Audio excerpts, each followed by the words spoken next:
碧娘，你儿子许春出大事了！春儿到底怎么了？许春在京里做了大官，但是皇帝知道春儿是罪臣之后。20年，我跟春儿20年未见，好不容易做了大官，为何又出了这档子事儿？这可怎么办呀？锦衣卫就要到了，要是你被抓住，那春儿就彻底没救了。快逃吧！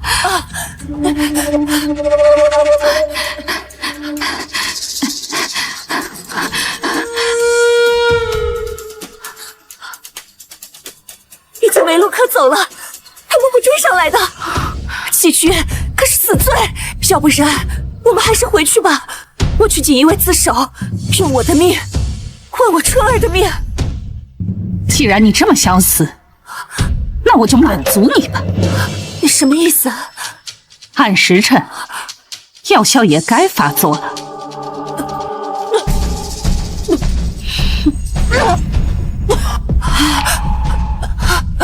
你对我做了什么？来，喝了这碗茶，上路吧。当然是毒哑了你，让你这辈子都说不出真相。为什么？京里是来了锦衣卫大人，但是他们是给春儿的娘丽贞节牌坊封诰命夫人的。皇帝知道你跟春儿20年没见，十分感动，命诰命夫人火速进京团聚。20年没见，春儿已经认不出你了，所以这福气还是我替你想吧。畜生！我相信你。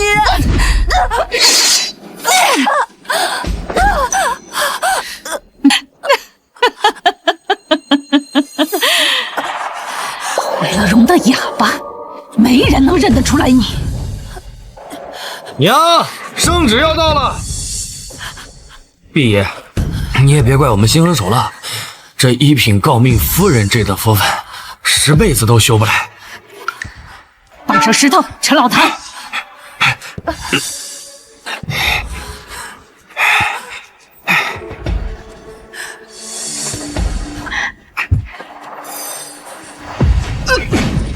圣旨到！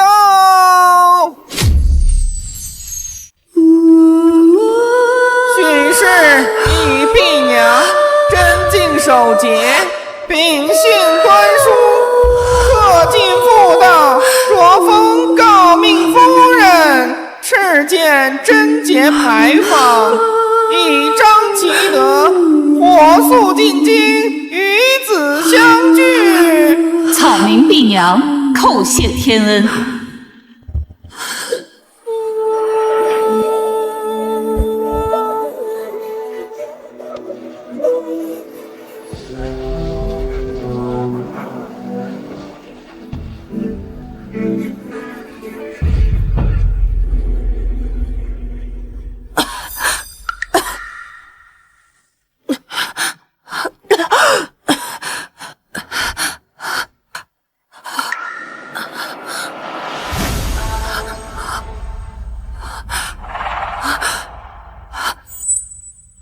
诰命夫人，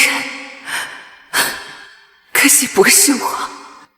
人生长恨水流动，我又哑又瞎，这般活着，不如死了干净。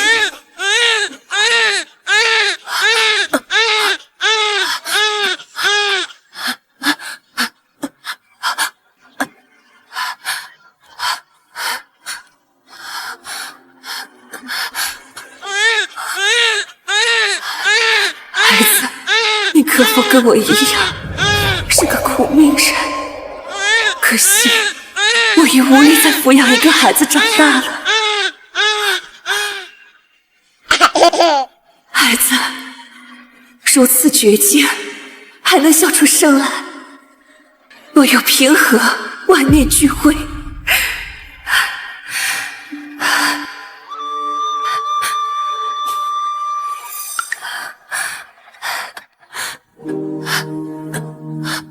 不，我不能这般轻生，我要上京城，我要找到我的春儿。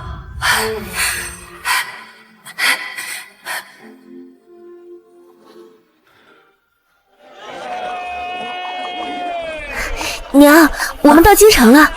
您放心，只要找到了许大哥，就能给您鸣冤平反。20年，整整20年，我终于到了京城。春儿，娘，一定会找到你的。许大人到，闲杂人等速速回避。让开，本官有要事在身。吁，小心！吁，这声音，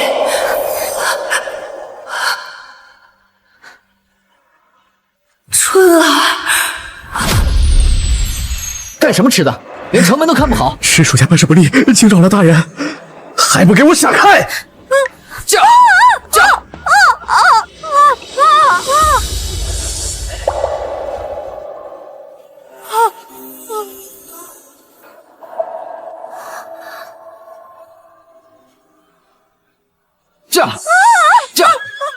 娘，娘，您是说刚刚在骑马的人是许大哥？你们两个贱货，害我惹恼了许大人，可不抽死你们！少爷大哥，我们不是故意要惹恼大人的，你让我们做什么都行，饶了我们吧！做什么都行，把你们两个送去青楼，给爷换点喝酒钱。娘，快走！注意啊！注意！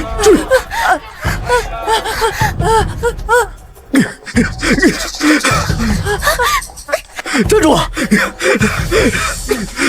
站住！站住！巧儿，别管娘，你快跑！我怎么能不管您？娘，找到了，是许大哥的府邸，我们走。自己送上门的，走，不管他们了。娘，那几个人走了，想必是许大哥的府邸，他们不敢惊扰。我们走。开门！快开门！开门！快开门！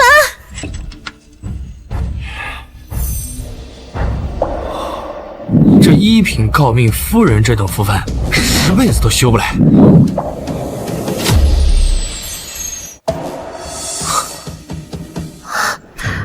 既然自己送上门了，大哥，我们找许大人。许大人，你们是？我们是。娘，你放心，到了京城没见到许大哥之前，此事我不会告诉任何人。我们母女2人今日在城门不慎冲撞了许大人，想亲自登门道歉。这美人胚子送进青楼，一定能卖个好价钱。也好，进来吧。谢大哥。哎，你进来就好，这老瞎子就不必了。不行，我娘也要进来啊。你娘进来了，我还怎么把你卖了？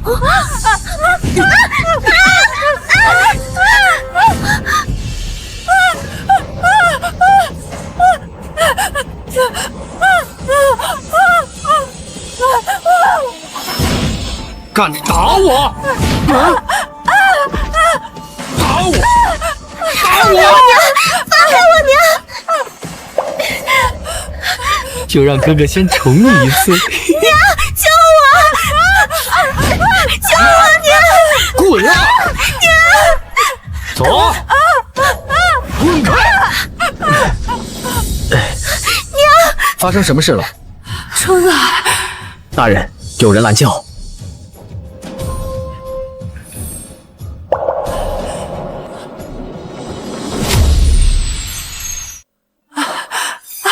哥，不是这样的，都让开！吁，小心！大人，此人光天之下强抢民女，草民和母亲差点被人乱棍打死。强抢民女？二虎，这究竟是怎么回事？哥，这母亲的丫鬟都不太合心意，昨个都被赶去做杂役了，连早饭都没人伺候。我也是心急，寻思给母亲找2个丫鬟。什么？这时辰都过了，母亲还没有用膳。这怎么行？抓紧时间处理。若是不愿来我徐府做丫鬟，打发几个钱，赶走便是。我去看看阿母。如此愚孝，是非不分，你还是我的春儿吗？娘，这20年，你不但愚孝了一位假母亲，还放纵包庇一个假弟弟。赶紧走，别挡了我徐府的大门。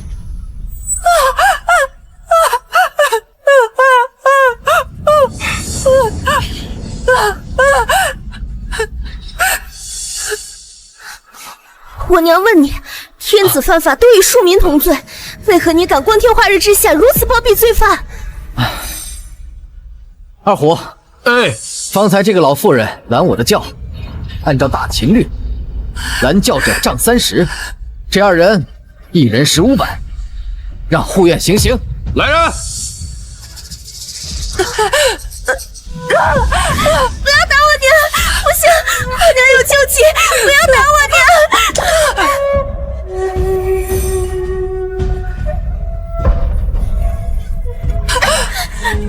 这玉佩，春儿，你记住了，进了这献学大门，你就是无父无母之人。你手里的这半块玉佩，就是我们母子相认的凭证。你学到哪儿，娘就供你到哪儿。每年的学费，娘会托人给你送来。待你学成了，记得拿着玉佩来看娘。你怎么会有这玉佩？你怎么会有这玉佩？娘，许大人在这儿，要不您就告诉他吧。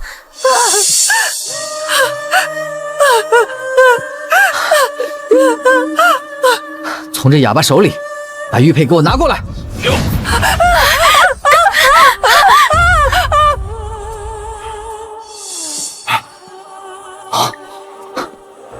这玉佩正是娘的内办，为什么会在他们的手里？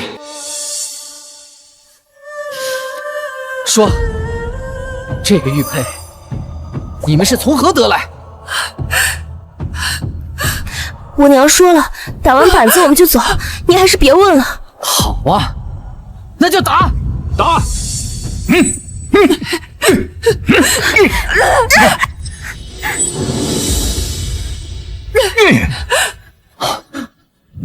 春儿马上就要进献学了，娘有4言要赠予你：为天地立心，为生民立命，为往圣继绝学，为万世开太平。娘，这4句是什么意思呀？等春儿长大做了官，便懂了。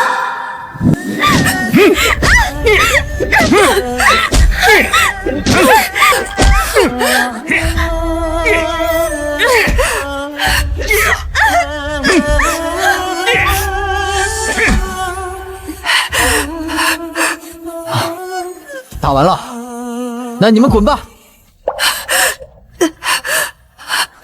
老夫人到。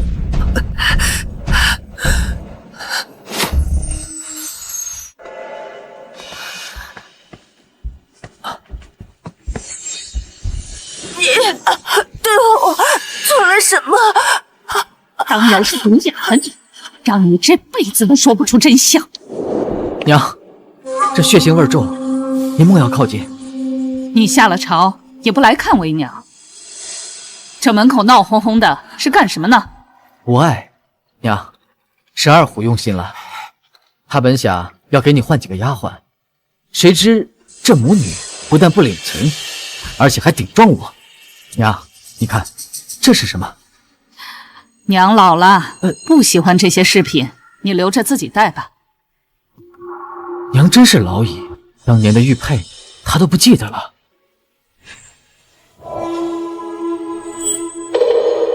教训教训也好。春儿，为官最重要的就是有官威，这些小老百姓天不怕地不怕，就怕挨板子。打便好了。母亲教导的是，孩儿谨记。孙威，你便是如此愚误了春儿20年吗？许大人，我娘说为官者上正其品，下正其行，你不分青红皂白，对我们母女就是一顿毒打。许大人，这就是你的官威吗？大胆，还敢顶嘴！春儿，按大前律，顶撞父母官，该当何罪？掌掴30，给我打！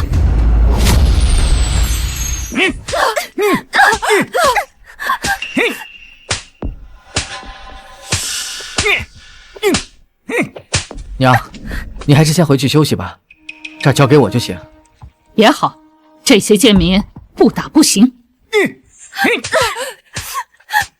二虎，送娘回去。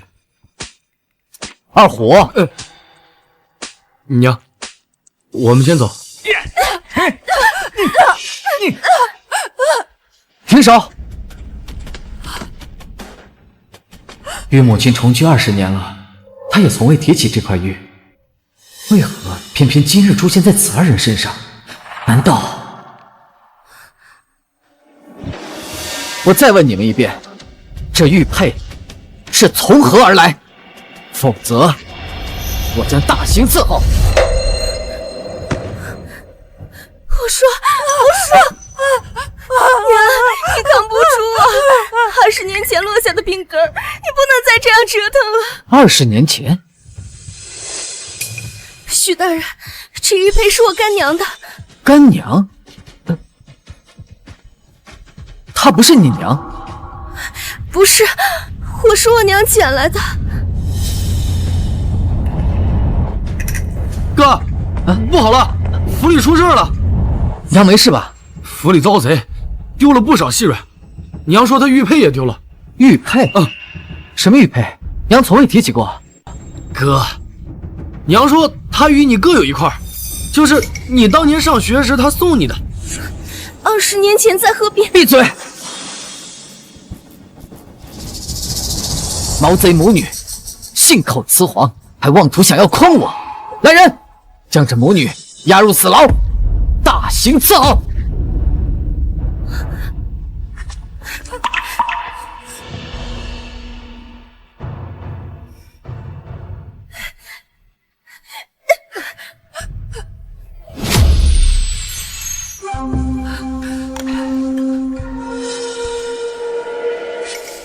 认还是不认？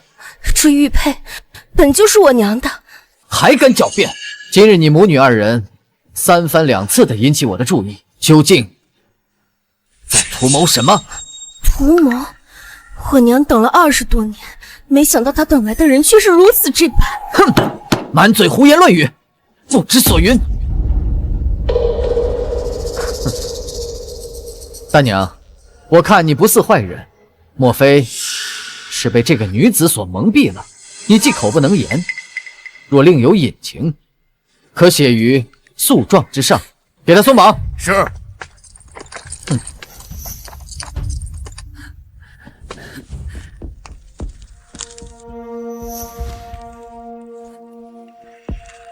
写吧，写出事情的前因后果，本官可以饶你一命。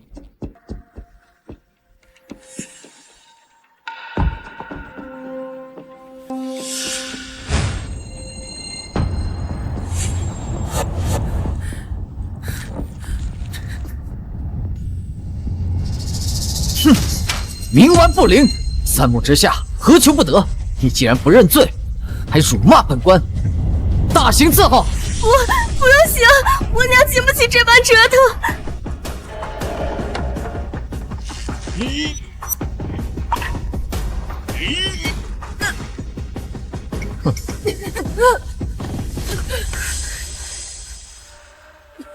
好，有骨气。这点痛，我既往20年来的相思之苦，可惜今日皆已灰飞烟灭。这个大牢有16种刑具，你若能够一一扛过，且不求饶，我便饶了你。如此潘安，你愧对天地！他说什么？娘，您别再说了。还不招是吧？继续用刑。是。我招，徐大哥，我招。她是我娘，也是你娘。她是我娘，也是你娘。玉佩的确是我娘的。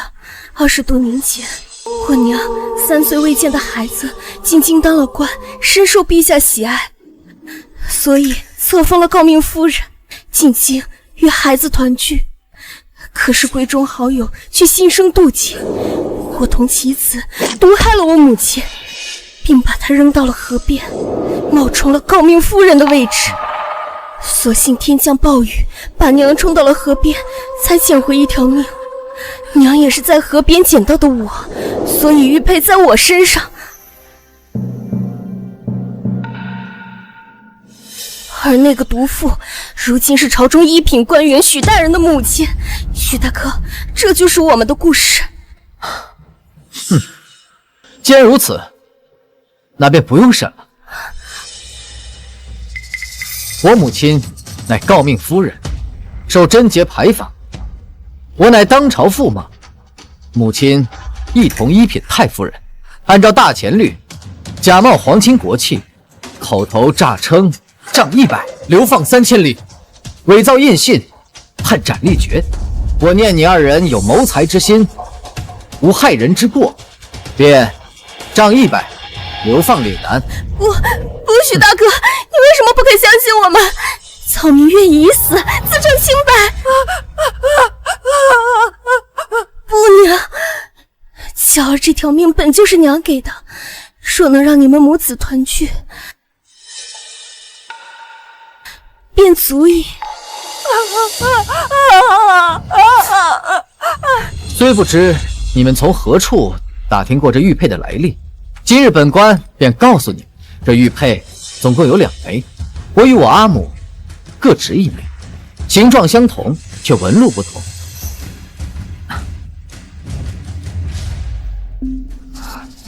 若你们能描述出我手中这枚，我便可以饶恕你们2人，否则便杖100，流放岭南。2枚。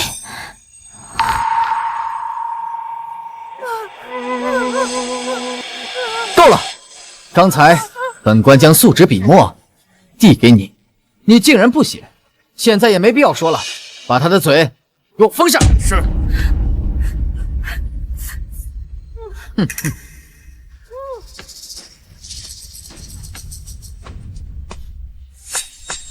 说吧，说出我手里这玉佩的纹路样式，本官便饶了你。说不出，哼，这牢里的鞭子可不比外面。本朝史书记载，成年男性60便毙。你2人若能扛过这50，本官可以给你们机会再解释解释。哼。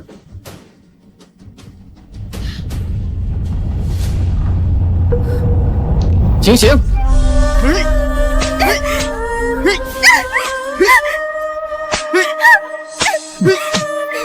我贱命一条，此便死了，可巧儿是无辜的。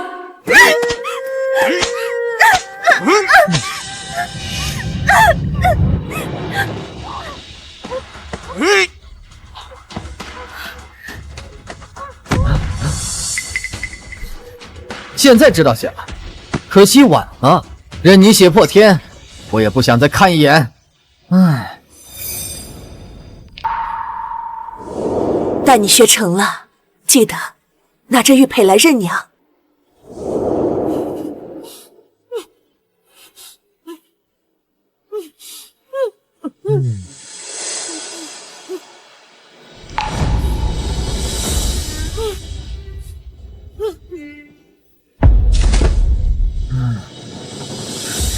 大人，他昏过去了。将死之人还能画出什么？大人，他画了枚玉佩，拿过来。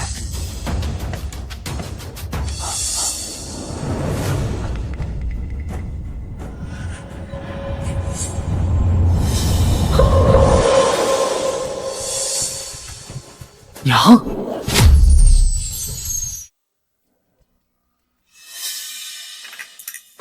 二虎，你怎么下来了？这牢里阴气煞重，小心染给了母亲。哥，明日是母亲的寿辰，京中各级官员也会前来祝寿，太子也会带陛下前来。这二人居心叵测，我怕你被骗，耽误了大事。哥，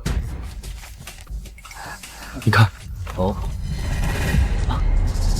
此二人乃一对江湖骗子，自北直隶一路行骗至今，城门上挂的通缉令，便是他们。果然是江湖骗子。哥，你看，此二人乃惯犯，遇到有钱人家，便装远房亲戚，骗取钱财。当年母亲被封诰命夫人，立贞节牌坊，是全天下皆知的事情。他们一路打听，也能知晓一二，怪不得可以画出玉佩，却写不出母亲赠我的4言。哼！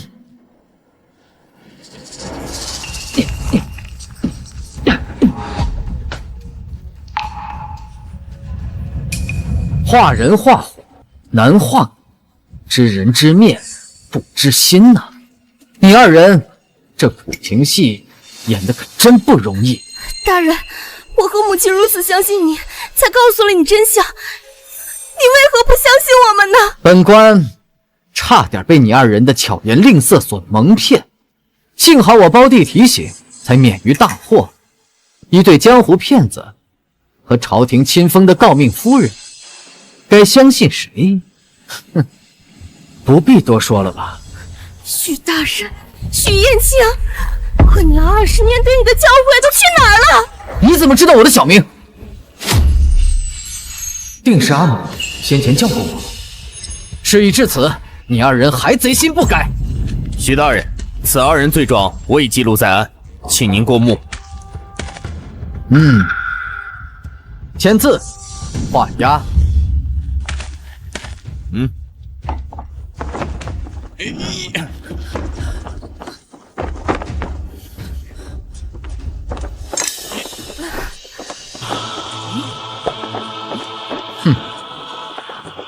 让他也画押。若是留下这份口供，干娘还如何沉冤昭雪呢？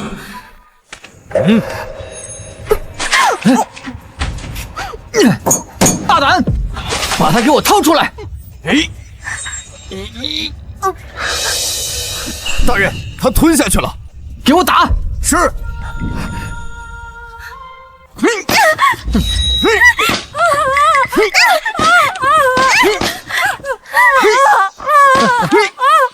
好一对母女情深啊！事已至此，也不用审了，将这二贼押入死牢，判斩立决。大人，我和干娘只想讨一个公道，这也有错吗？我母亲是什么身份？岂是你二人可以随意玷污的？就算我们母女二人有天大的罪过，斩立决也要奏报朝廷啊！你撕毁罪状，已然是死罪。我哥乃一品官员，手握亡命旗牌，斩你二人还不在话下，还愣着干什么？拖入死牢！慢！贸然动用亡命旗牌，恐遭朝野非议，改为斩监后，待秋后再决。可他们，我自有考量。许大人，为什么不斩了我们母女？是怕我们化作厉鬼，爷爷叫你们许家的门吗？许春，等到真相大白之时，我娘的心早就已经伤透了。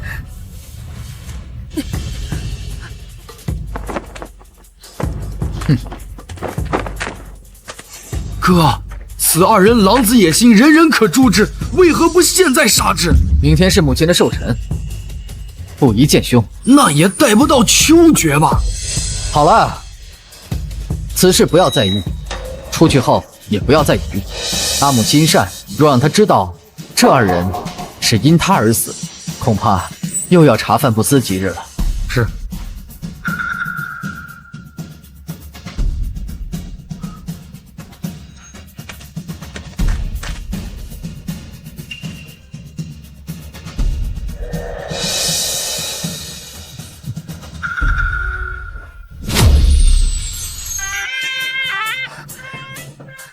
娘，你听，这唢呐声在给那个毒妇祝寿呢。今日穿锦衣受叩拜之人，本该是你。我们不该来京城。娘，已经20多年了，我们好不容易到了京城，见到了许大哥，难道要轻言放弃吗？可春儿他不认我。许大哥他不是不信你，他只是不相信他侍奉了20年的母亲竟然是个假的，还有那个二虎在从中作梗。只要拿出新的证据，许大哥就会相信你的。娘，累了。娘，想回家。干娘，这40年的辛酸苦辣只有你知道，难道就要这样放弃吗？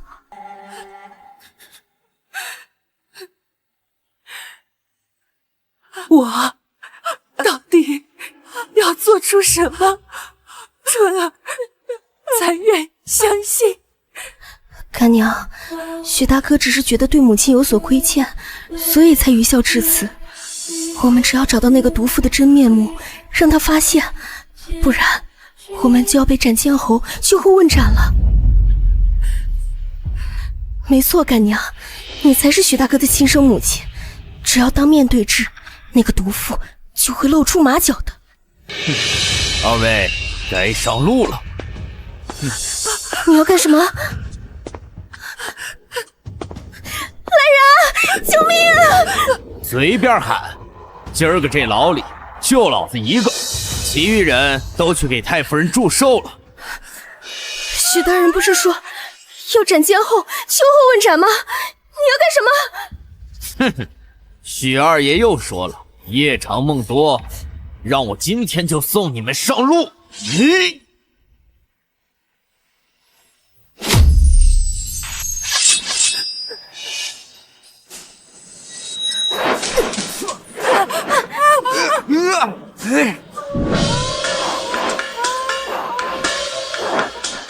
来，娘。许大人，不愧远近闻名的大孝子。若不说今日是太夫人的60大寿，我只当是哪位王侯家的喜宴呢。不错，太夫人福泽深厚，许大人又如此孝顺，真是羡煞旁人啊！诸位大人啊，过奖了，老身不过是托儿子的福，哪敢当这般盛赞。老爷，宫里来人了，说是皇上赐了寿礼。娘，圣旨到。奉天承运，皇帝诏曰：徐卿忠孝两全，其母贤良淑德，因逢6旬寿辰，特赐御酒、金丝蟠桃，锦缎以彰其德，钦此。老身何德何能，竟蒙圣上垂怜。太夫人，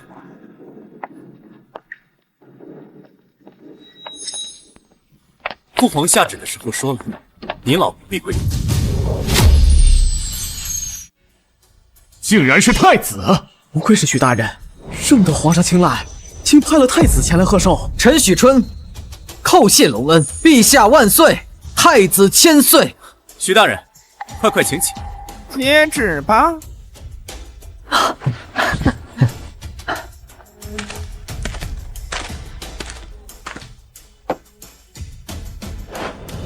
父皇听闻今日是太夫人寿辰，特命我前来贺寿。许大人，20年前本宫尚且年幼，许多事情都不清楚，都是道听途说而来。今日正好有空，不妨您说给本宫听听。陈家父乃一县小吏，一生清廉，奈何县令贪官，父亲受到了牵连，引罪自囚于任上，以罪员身份何然常事？为考取功名，家母令我不得认亲，以无父无母之人方才入学，3岁入县学，5岁入州，7岁入府，12岁中举，入国子监为官至今，皆是母亲这20年如一日含辛茹苦的拉扯长大。爸，20年后太夫人依然风采依旧，可见许大人在这20年来为父皇恩，尽心尽孝。太子殿下，臣若无阿母，臣无以至今日能有今天，皆是母亲这20年的养育之恩。太子殿下，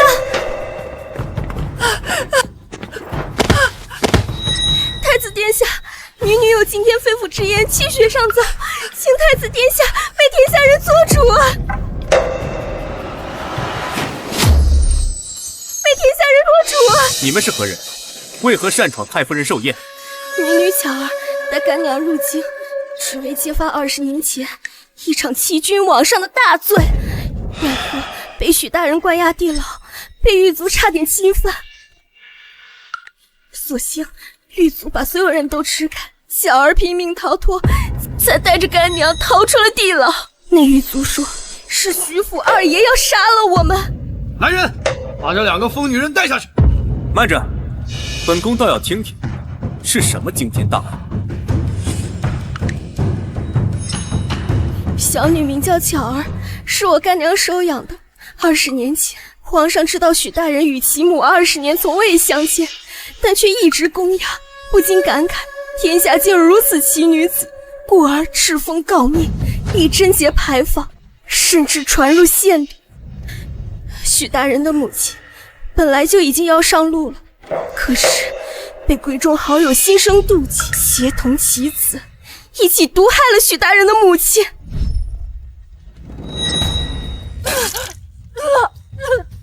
使其口不能言，目不能视，更甚者顶替了诰命夫人的位置，进京享福。而真正的母亲穷困潦倒20多年。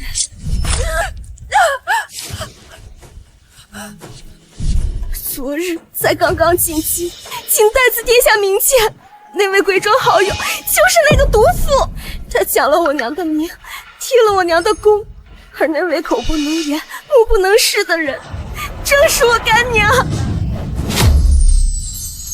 可许大人是非不分，颠倒黑白，将我2人关入地牢。哼，许大人，可有此事？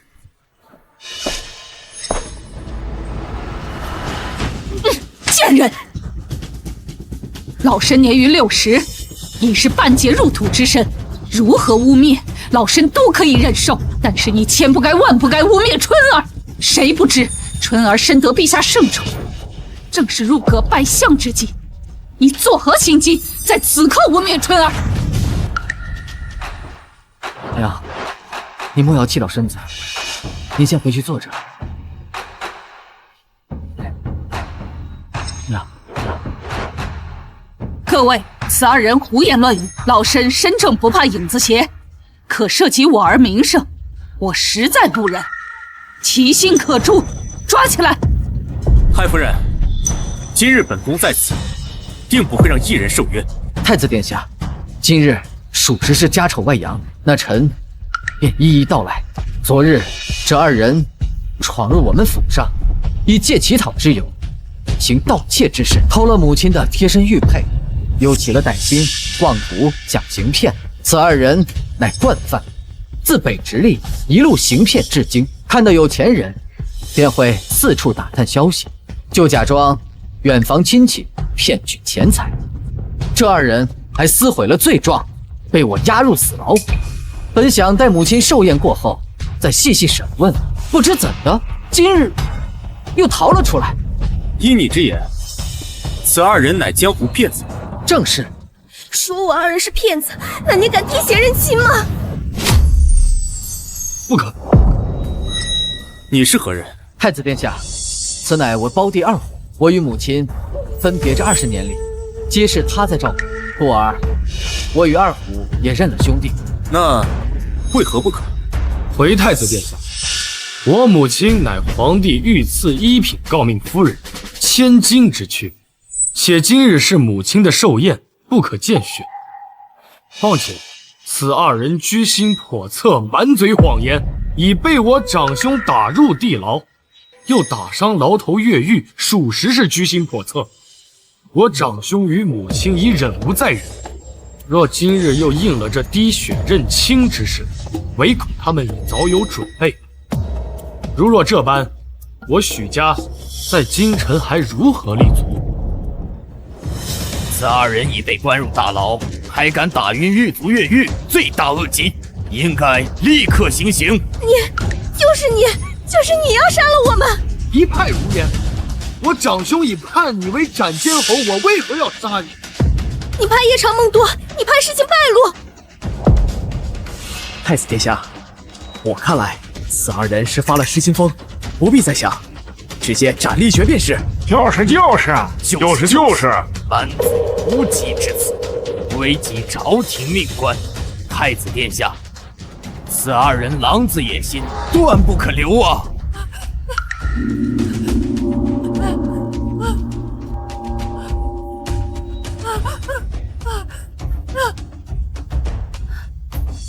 我娘说，既然你们体去那个毒妇的精体，我娘哪可以滴血认亲？你要与我滴血认亲？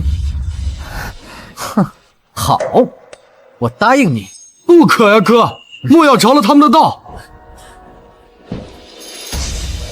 我朝律法规定，庶民以下犯上者应受刑50鞭，我亲自执行。若你能够扛得住，我便与你母亲滴血认亲。50鞭！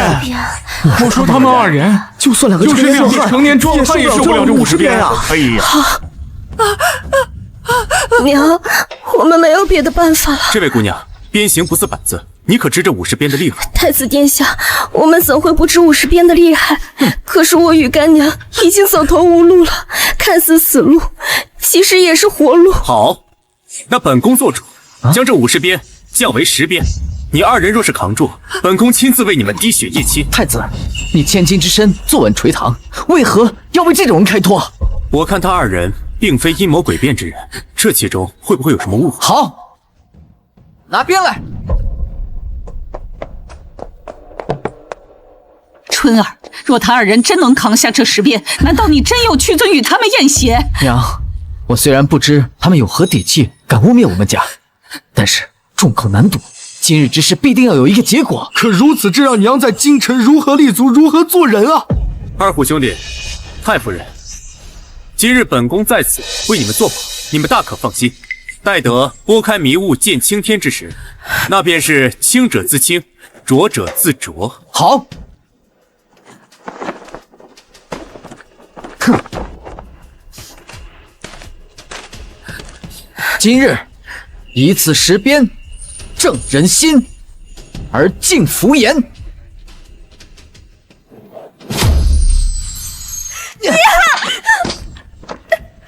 还有9鞭。许大人，这10鞭我来受着，不要打我娘。验血的人不是你，是他。拉开他。是。边牧贵子，托天之下，还尚未有之。9鞭之后，我便滴血认亲。这一鞭，打你以贱民之身，辱我母尊大人。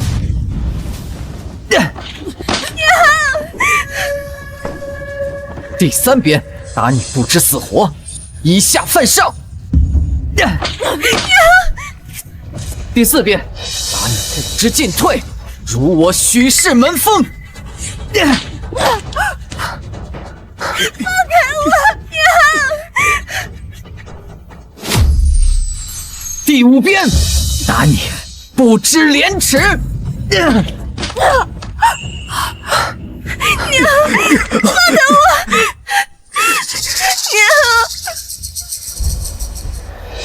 娘，你醒醒，你醒醒啊！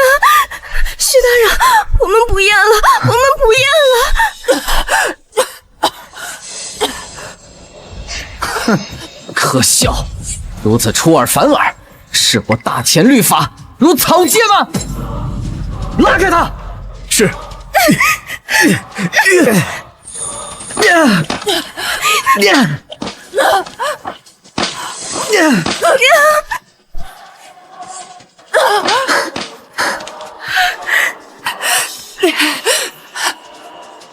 最后一鞭！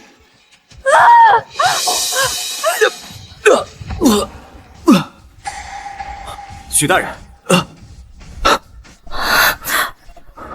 我只是有些急火攻心，最后一鞭，打你倒反天罡！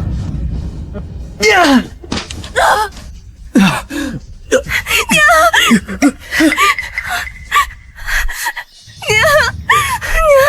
醒醒！他好像死了。拿碗来！哥，死了，人都已经死了，不用再验了。你打死我娘！你这个畜生！来人，把这二人给我拖出去喂野狗去，别脏了我娘。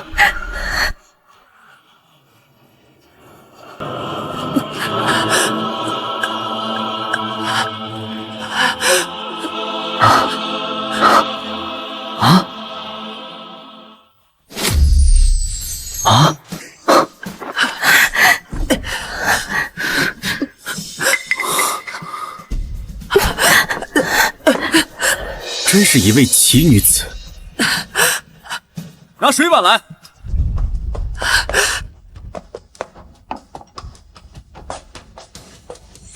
二位，按照先前约定，既受10鞭，则滴血验亲。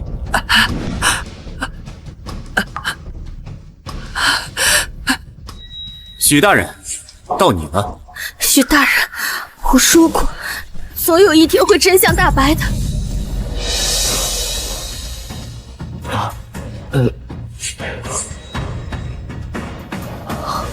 若今日真翻出了惊天大案，这20年我这有多糊涂啊！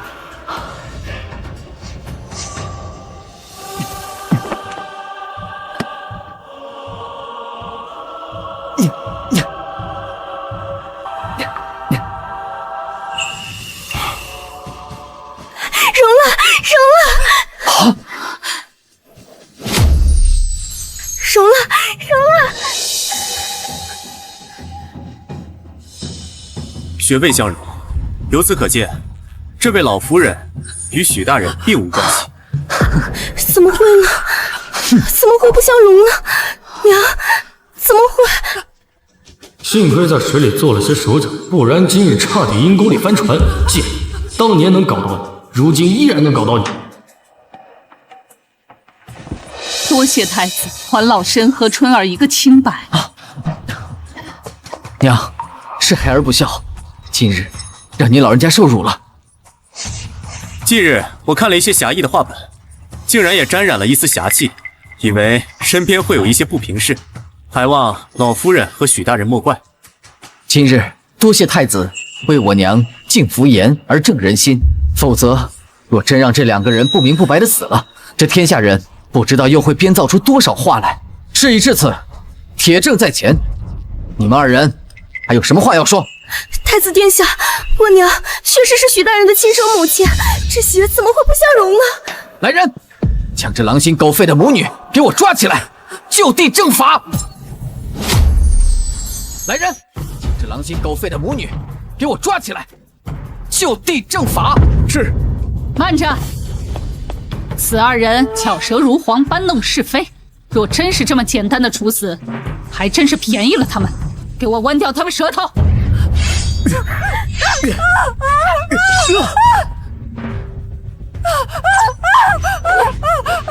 竟敢袭杀太子！来人，给我拿下！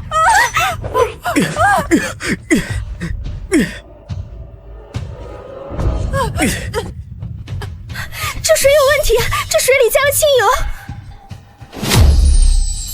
什么？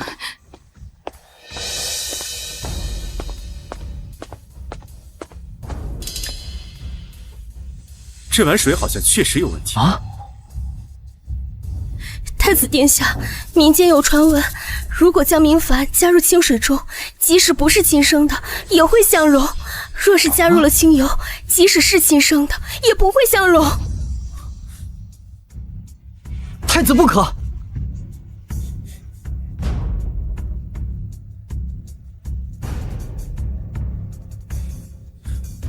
是清油啊！这碗水确实被人动过手脚，请太子明辨。好啊，方才老身要剜掉你的舌头，还于心不忍。转眼间你二人巧舌如簧，搬弄是非，定是你们趁无人注意，将清油滴入碗中，还妄图翻案。对，方才验血之时，所有人看着都没有问题，一定是你趁乱加入，还想污蔑我娘。到底是谁在颠倒黑白？哥，这对骗子已被你打入死牢，我们如此虐他还以德报怨，滴血认亲，这不可疑吗？莫要再让母亲伤心了，哥。既然你们都不相信，那我便毁了这假证。你敢销毁证据，我杀了你！不可！太子殿下，今日是我阿母的生辰，事已至此，你就不要再羞辱我们许氏了。父皇时常教导我，为君者当明察秋毫。既然事已至此，应当清者自清，浊者自浊。依本宫见，许大人，您和太夫人还得一夜。如此也好。娘，儿子知道今天是你的生辰，不宜见血。可是今日之事，如果再继续纠缠下去的话，传到宫中，还不知道陛下会如何怪罪下来。要不您跟不孝儿滴血验亲，谣言定会不攻自破，届时便可拨开云雾见青天。不就是在验血吗？太夫人在怕什么？太子殿下，我哥乃朝廷命官大前助使，手握亡命旗牌。我母亲乃御赐一品诰命夫人，贞节牌坊在身。您为何要如此折煞我许家？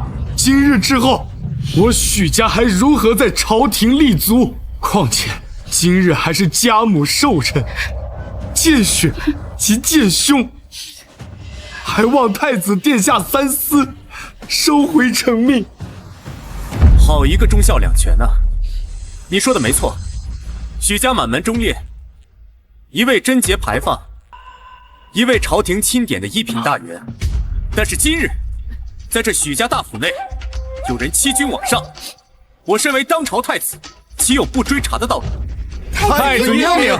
这碗水中的清油是谁加的？目前查不清楚，烦请老夫人与许大人再验一次血。我知道今天是老夫人的寿辰，见红即见凶，还望老夫人莫怪。我干娘不怕凶，可以再验一次。既然恐伤老夫人身体，那不如……好，既然如此，母亲，我们验便是。好。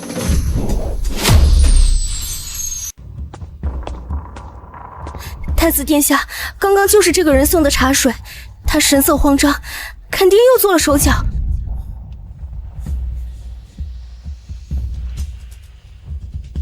这碗水没问题。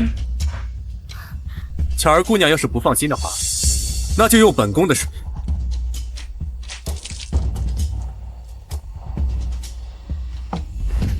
来人，取本宫的水壶来。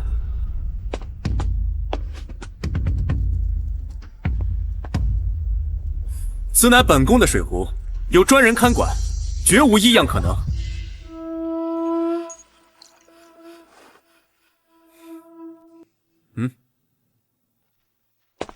许大人，请吧。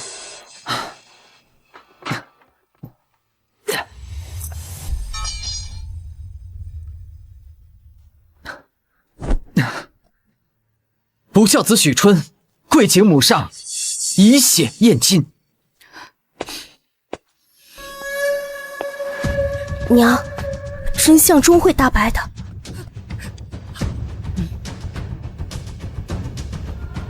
今日就让所有人看看，是何人如我许家100年清誉。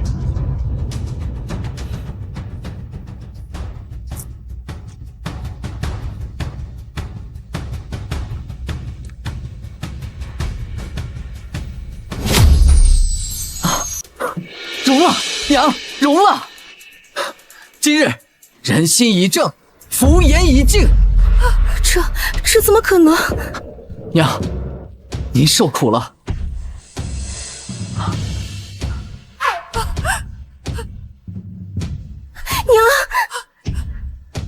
娘，你们这对贼母女，还有什么话说？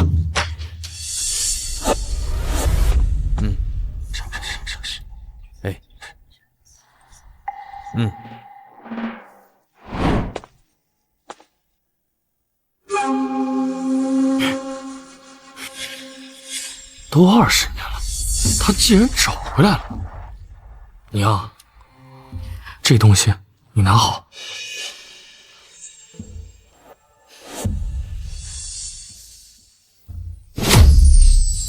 莫非真是我寻错人了？不，这世上不会有如此同名同姓且经历还一样的人。春儿，既已真相大白，那娘也便可安心去了。娘，都已经真相大白了，你为何还要如此啊？你是我怀胎10月所生，你3岁亡父，我20年如一日养育你成人。皇帝闻我秉性端淑，恪尽妇道，故而封我为诰命夫人，持剑贞节牌坊。如今娘却被这2个泼皮无赖一番污蔑，娘有负圣恩，还有何颜面存活于世？不如一死了之。娘，是孩儿不孝，伤了您老人家的心，孩儿不该再咽。可今日已经真相大白，水落石出了。太子，许大人，我们冤枉。够了！你们一而再再而三的羞辱我许氏，又要藏奸，何祸于我？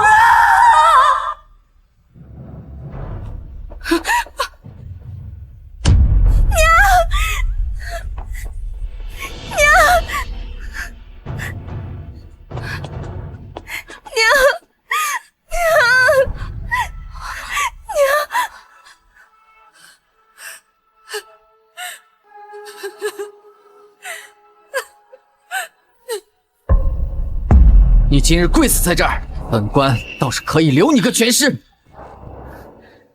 许大人，要不把我们处死吧？此事关乎我大前朝的颜面，不可轻待。你现在就去礼部，取出元贞23年皇上亲封的诰命家书来。是。太子殿下，我们真的是冤枉的。够了！我母亲是陛下亲封的诰命夫人，今天这场闹剧还不够吗？是啊，此次宴席，水和碗都是太子殿下亲自检查过的。太子殿下，陛下若有什么旨意，您直说便好，莫要再折煞我许家满门忠烈。天可怜见，难道我的冤屈真的无法细说了？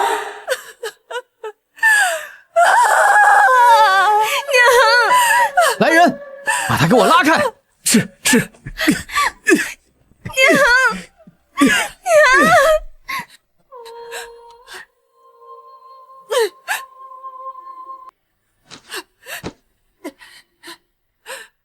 他在写字。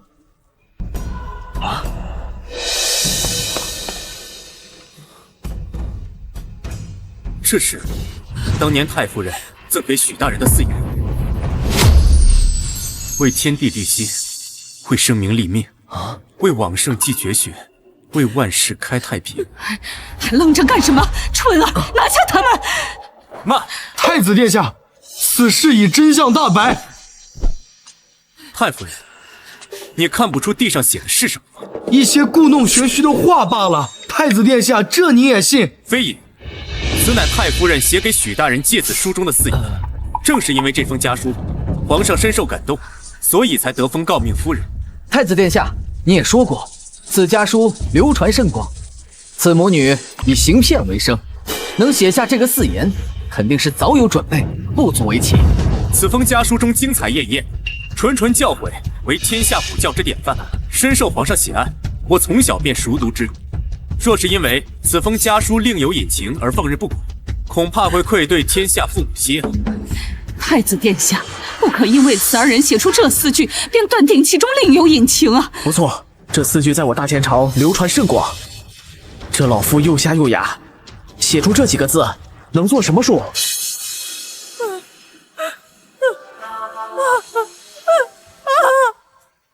我娘说她可以自证。好，拿纸笔来。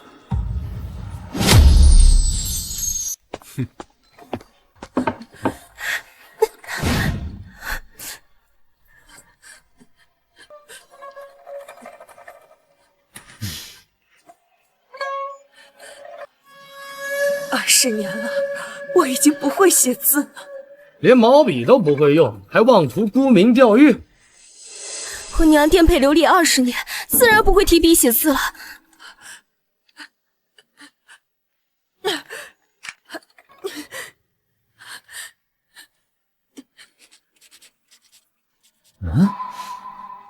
若负王室，虽无一瓦之富，一龙之志亦必而为生。难道他真是？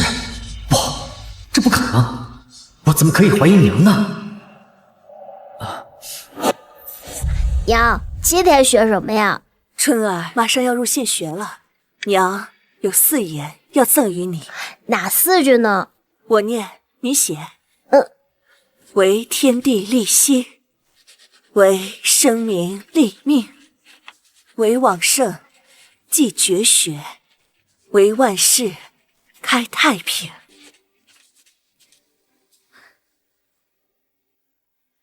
娘，这4句是什么意思呀？等春儿长大做了官便懂了。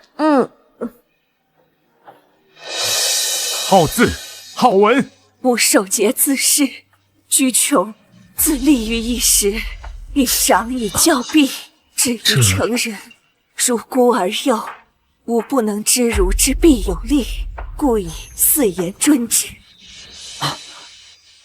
这正是我娘当年写给我的家书。许大人，这封信我干娘写于元贞15年，那年您参加科举考试，给我娘写信，我娘砸锅卖铁凑足了15两，与这封信一同寄予您。不错，正是元贞15年。太子殿下，信中的一笔一画，皆是我娘的谆谆教诲，故而得到了陛下的赏识。我娘对许大人的谆谆教诲，皆在这信中。许大人可以和记忆中的诫子书做对比，我所言句句属实。好，字好文也好，虽开头字迹草率，可愈写愈顺。由此可见，这位老夫人也是饱读诗书之辈，定不会是江湖骗子。字字珠玉，脍炙人口。难道许太夫人真的是冒名顶替？毫无疑问，这封书信正是出自大娘的手笔，而皇上钦点的诰命之人也是这位大娘。难道是真的？老夫人，事到如今，你现在还有什么话说？太子殿下，若是能默写出诫子书的下半篇就能定罪，未免也太草率了。书信不同于奏折，若是被有心之人利用了。这封书信是15年前许大人亲自呈给皇上的，皇上看后为之动容，送于礼部封存。我也是听父皇口述得知的，也就是说，这封信只有父皇、许大人，还有他的母亲知晓，绝无泄露可言。太子殿下，请太子殿下明鉴。娘，今日终于可以沉冤昭雪了。杀人灭口，欺君罔上，罪不容诛；假冒诰命之身，欺世盗名，窃荣华富贵，手段卑劣。幸得今日有大娘和巧儿一番死谏，方才守得云开见月明。我这就禀明圣上，行止定夺。你还有何可言？老身自然有话要说。春儿，这封信是娘写给你的。干娘，铁证如山，他们还有什么好解释的？儿子只知道能写出这封信的才是我娘。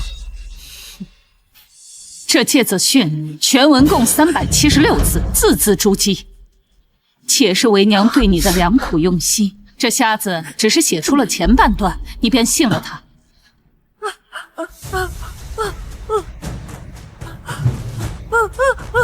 我娘说只写前半段就是为了防你。那这么说，你们说什么便是什么。若我是背出了后半段，你们要是不信我，我又有何法？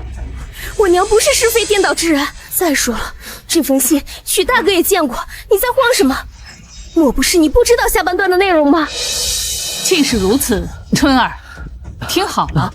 自古明王圣地，尤须勤学，况凡树苦。母旦一子，必哺育使之活；人旦一子，必给食使之活。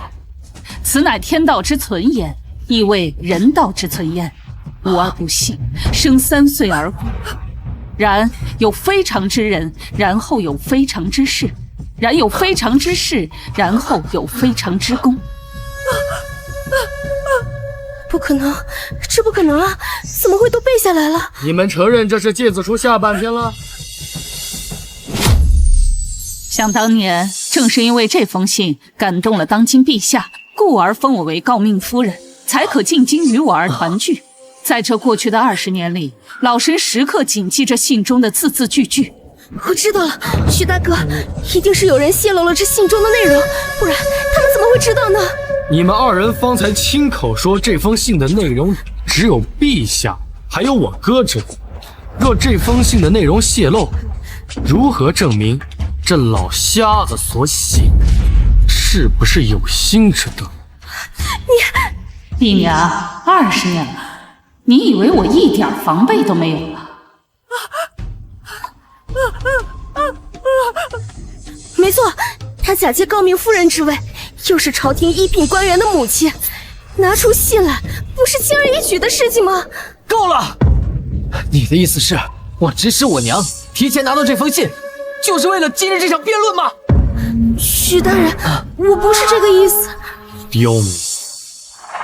你们2人3番5次辱我母亲，今日我便替天行道！住手！二虎，莫要冲撞了太子！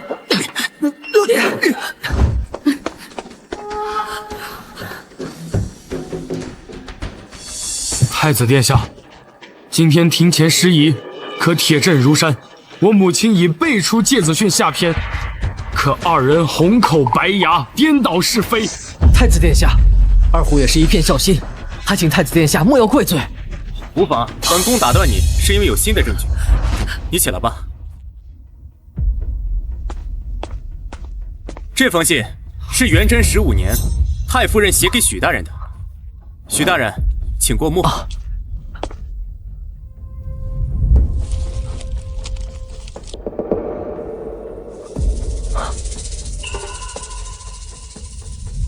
不错，这正是阿母当年写给我的家书。这是我特意差人从文渊阁取出来的，上面还盖有皇家的御戳。太子殿下，可他们2人同时附送了芥子书的上下半篇，这可如何是好啊？所以我特地取来原件。俗话说，文章可窃，而神骨不可窃。正所谓笔锋行文各不相同。太夫人，劳烦你重新卷写芥子书，与原书的笔记做对比。太子殿下的意思是让老身再写一遍，与原文笔记对比。笔墨伺候。为何不让这老瞎子一起写？这血书便是证据。不错，地上便是另一份证据，直到太夫人写出对比字迹便可。太夫人，为何还不下笔？太子殿下，距老身写这封信时已经有28年，恐怕随着时间的推移，老身的字迹早已有变化。这倒无妨。此乃我大前朝的宫廷画师，虽不懂文墨，但能识迹。鄙人不才，不懂文章，但能根据字迹辨别写字之人。太夫人，这20年前的诰命身份真假之案，今日就将解开了。微臣将竭尽所能。娘，一定会真相大白的。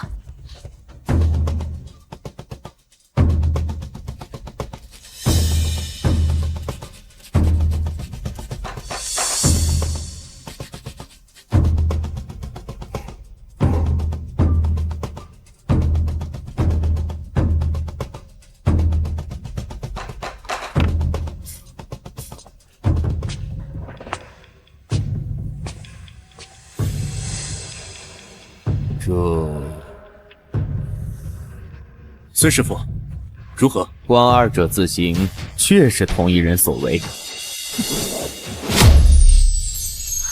什么？只是孙师傅，有话但说无妨。虽字迹一模一样，但观字之骨血，这20年前的字迹刚劲有力，气势磅礴，有气吞万里如虎之势，而如今太夫人的字迹却更加内敛。虽说字迹不会变，可精气神终究会变的。20年前，春儿在外求学，前途未卜，我自是有用不完的力气。可如今，春儿将败阁入相，我也已到了耳顺之年，这字迹又怎会不变？确实，太子殿下，太夫人的字迹与20年前这封信的字迹如出一辙。哎呦，果然是假的，这怎么回事啊？蠢货！幸亏虎儿先有提防，让我背熟了那封信，还练习模仿了字迹。是啊，太夫人乃朝廷亲封的诰命，怎会有假？没错，许大人与太夫人朝夕相处这么多年，若有问题早已暴露，还等得及今日让你们两个江湖骗子揭穿？孙师傅，这20年前的字迹与这地上的血书相比，如何？这幅字的作者倒是能看出一些文采，只是经历了不少变故，这幅字已经变得无肉无血了。我都说过了，我娘20年没有提笔写过字了。字迹是不会变的。今日真相已白，无论是验血还是字迹，你们种种怀疑，老身一一自证。老身就是如假包换，受陛下亲封的朝廷一品诰命夫人。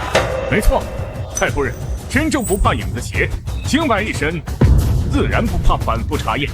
如今真相大白，还请太子殿下、许大人严惩恶贼，严惩恶贼，严惩恶贼，严惩恶贼，严惩恶贼，严惩恶贼！你们二人还有什么话想说？娘，明明你才是真正的诰命夫人，为何变成这样？你们二人今日差点骗了我们在场所有人。说，你们背后指使者到底是谁？竟敢污蔑诰命夫人和当朝一品大员！反正我现在说话也没人信了，要用刑便用吧。这大钱律法，我和娘都用个遍了。太子殿下，您今日受皇命来为我娘祝寿，切莫让这二人扰了心情。是啊，太子殿下，此事就交由余弟来处置吧。依你所说，你们处置吧。带下去。太子殿下，我们还有其他的证据。还贼心不死，把他嘴给我堵上，拖下去打死。慢，慢！太子殿下，莫要再折煞老身了。今日之事已有定论，为何还要因此二人再起是非呢？人之将死，其言也善。为什么不让他们说完呢？殿下不要忘了，今日是老身的寿宴，太子虽奉皇命，可3番2次搅乱了老身的寿宴。今日之事，我定以诰命之身禀报陛下。无妨，本宫做事只有一个有度，莫让一人受冤。你二人若是想起什么，便说吧。我娘说了，当年为了激励许大人努力学习，特地将信里的名写的是木月名，而非日月名，以此来勉励许大人要识人识事，不要只读死书。您可以去信里看看，我说的到底是不是真的。够了！你二人3番2次，千方百计谋害于我，究竟是为何？在座的各位大人都是科甲正部入仕，老身也是陛下亲封的朝廷一品诰命夫人。何况今日血已验，字迹已对，你能复写当日之书信。若今日之后再有人效仿此二人，难道我要放下一切，一一去自证吗？太子殿下，今日之事确实无需再验了。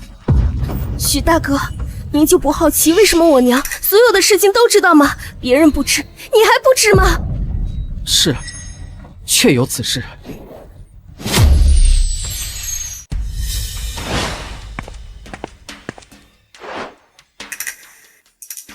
这封血书中的名字确实是木月名，看来这并非空穴来风。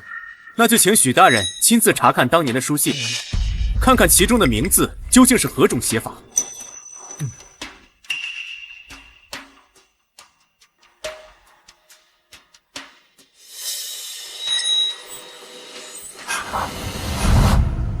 大人，这封信乃是陛下御封，已经封存于文渊阁之中，在下也是冒着极大的风险才拿出来。放心好了，我哥马上是礼部尚书，这份情我会记得。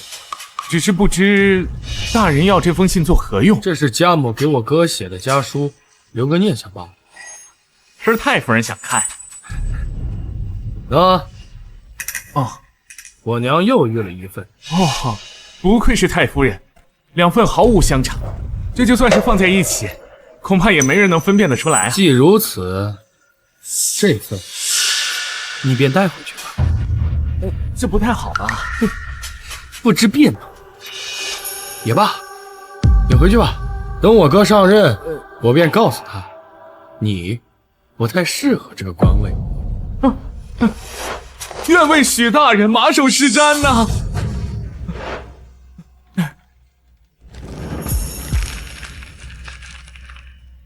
好啊，今日我等差点被骗。有什么问题吗？有问题的是他们2人。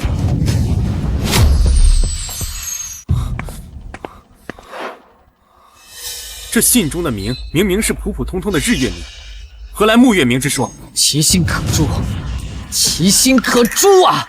太子殿下，今日是我阿母的生辰，却被这2人搅得鸡犬不宁。既然真相已经大白，今日我便要先斩后奏。许大人，我娘说她不怪你，要怪就怪这世道不公，要怪就怪这朗朗乾坤，容不下我们母女2人的容身之处。死到临头还敢妖言惑众，搞母女深情是吧？一起去死！我容你俩再辩一句。娘，您不必给巧儿说了，巧儿这条命是您给的，我们一起赴黄泉。请太子即刻处死！请太子即刻处死！哼！娘，今日您受委屈了。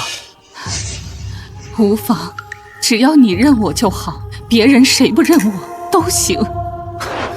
认，我认，你就是我娘。此2人狼子野心，贼胆包天。若要斩首，还需进宫面圣。今日本宫做主，即刻处死。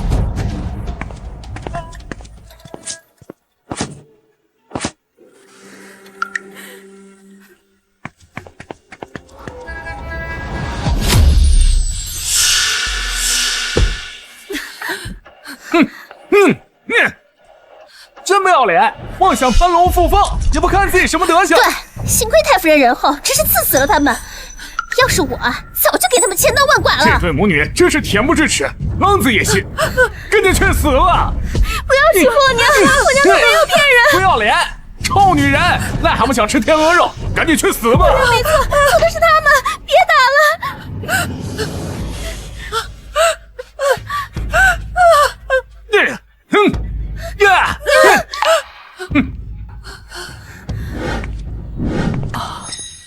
徐大人，今日多有叨扰，太夫人可还安好？无碍，我娘只是受了惊吓，已经歇下了。为表歉意，就让画师留在你的府上，为你和太夫人画一张画像吧。啊，也好，留个念想。我记得我3岁与娘分别时，娘让村口的画师为我2人画了一张，这么多年，也是唯一的一张。那便请太夫人与许大人小坐片刻。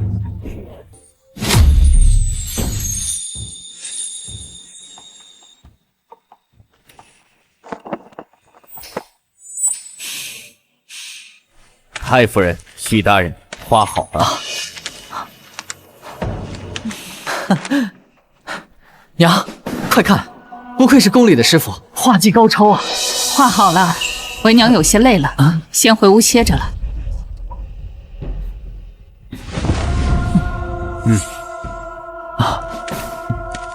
恭送阿母。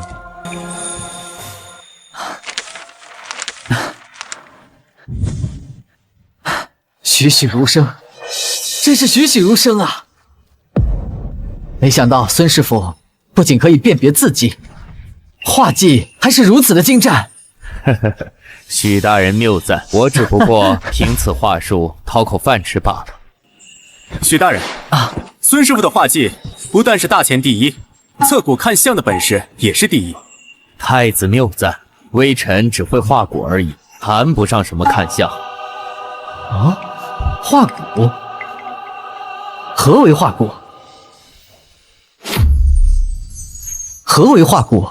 莫非孙师傅能画人的骨头？非也非也，此骨非彼骨。哎，孙师傅，你就莫要打哑谜了。正所谓画人画皮难画骨。我说的画骨是指以小画大，以过画网。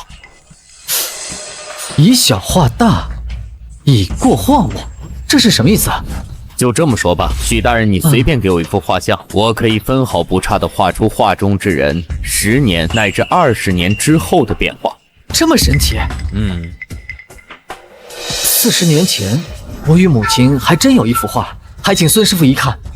不可。许大人，今日之事已经盖棺定论，为何又要重新提起呢？太子殿下，人的心中一旦有了裂痕，是堵不住的。当年那幅画就在书房，还请二位一步。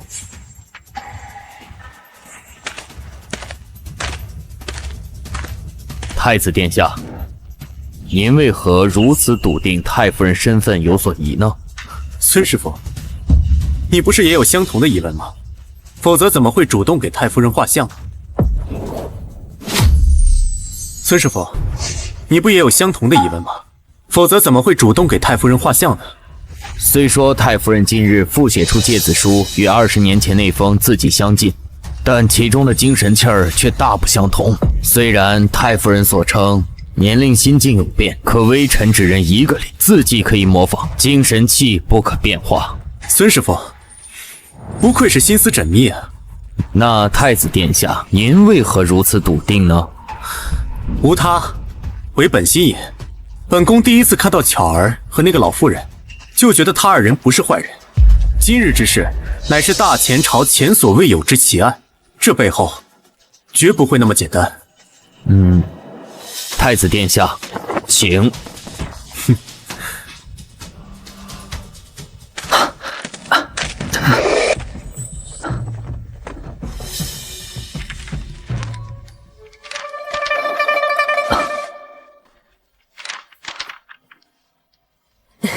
春儿，你一定记得，进了这县学，一定好好学，莫辜负了娘。我一定会好好学的。等我考上了功名，您就不用这么辛苦了，等着享福吧。春儿这一走，再见面还不知道什么时候，要不画一张像吧？老板，画一张画多少钱？1两。老板，我儿子还小，用不了多少颜料，能不能便宜点儿？不论大小，一人500文。您二位就是1两。老板，给我娘便宜些吧。等日后我做了状元，我让全天下的人都来你这儿画。好，那就一共500文。谢谢老板。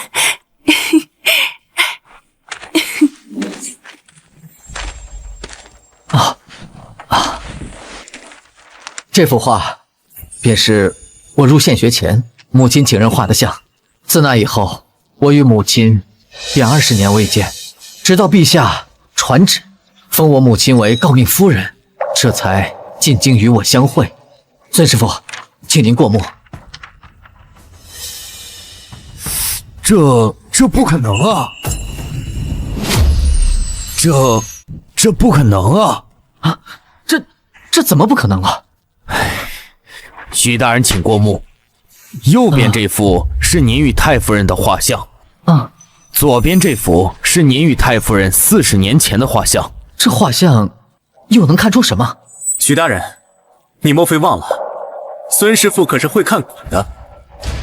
那就请孙师傅赐教。人的样貌虽会随年龄而变化，但可能会因为心中所念与年轻时大不相同，也可能是因为遭生变故导致毁容，才可能不准。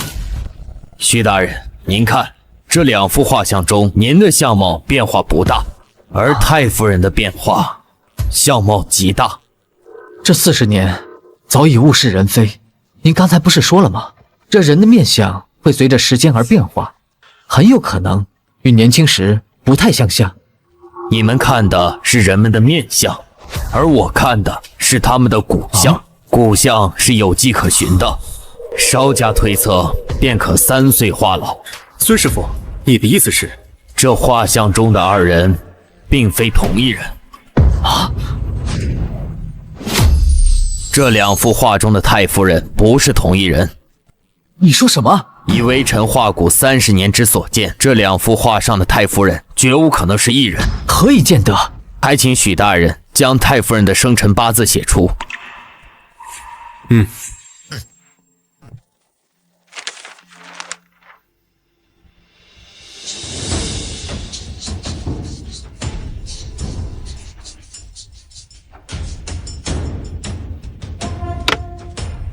来，孙师傅，此事关乎大钱颜面，还请细细道来。以元宫天罡法推演此生辰八字，可得谷中2两3钱，正与40年前这幅画中的太夫人相符。谷中2两3，正所谓福薄缘浅，六亲无靠，留作他乡之人。而这位谷中5两3钱，这位不需愁虑苦劳心，荣华富贵过一生。你的意思是，现在的我娘不是当年的那位？这怎么可能啊？微臣画骨30年，从未出错。这画上2人骨相，一看便不是一人。那孙师傅，你可以画出这幅画中我母亲40年后的模样吗？1个时辰便能画出，可惜现在过了41刻，53刻便要问斩，怕是来不及了。莫非这就是天意？唉，罢了，这天下又怎么会出如此奇案？如此奇案，又怎么会发生在我身上呢？许大人，今日之事你不觉得蹊跷吗？太夫人受诰命已有20年，为何偏偏是今日？你的意思是，他们是有备而来？不，恰恰相反。若是有备而来，觊觎诰命之位，必不会在20年后，你与太夫人情感稳固之后出现。对呀，若是在头几年，我还会有所怀疑。若是有组织、有谋划之人，肯定是在诰命夫人刚刚入京那几年实施行动，又怎么会等到今日，等到太夫人的60大寿上？这更加印证了此2人并非狼子野心，而是确有实情。确有实情？孙师傅，你最快多久可以画出？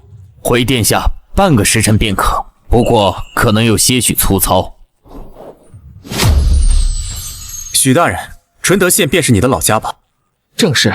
方才我差人打探了一番，从纯德县自南北直隶一直到京津附近，各关口皆有报告，有一位女子带着一位老妇人过关，从纯德到京2000余里路啊！这就算骗子，未免心思也太缜密了吧？更何况为了一个诰命之位，虚行如此弥天大谎。孙师傅，画吧，刑场那边我来顶着。许大人，斩立决的折子已经递入宫中，陛下已经朱批。若耽搁了时辰，那便是欺君的大罪啊！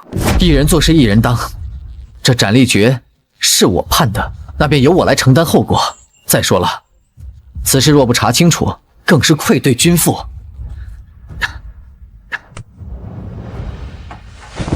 啊，孙师傅，画吧，我亲自监察。若53颗未送到，那便是天意。报！禀太子殿下，许大人，那2人认罪了。那2人认罪了。他们认了什么？在大堂上，那年轻女子说他们认罪，称那老妇不是您的母亲，他们是假冒认亲，觊觎诰命夫人。放肆！如此戏耍太子殿下和本官，是我大践律法，为何物？许大人，那还画吗？自然是画。这诰命之位究竟是另有隐情，还是贼胆包天？斩与不斩，今日都要有个定论。对，画出来。莫忘了，这2人油嘴滑舌，与我们拉扯了这么久，谁知道又在耍什么伎俩？斩与不斩，一切皆是天意。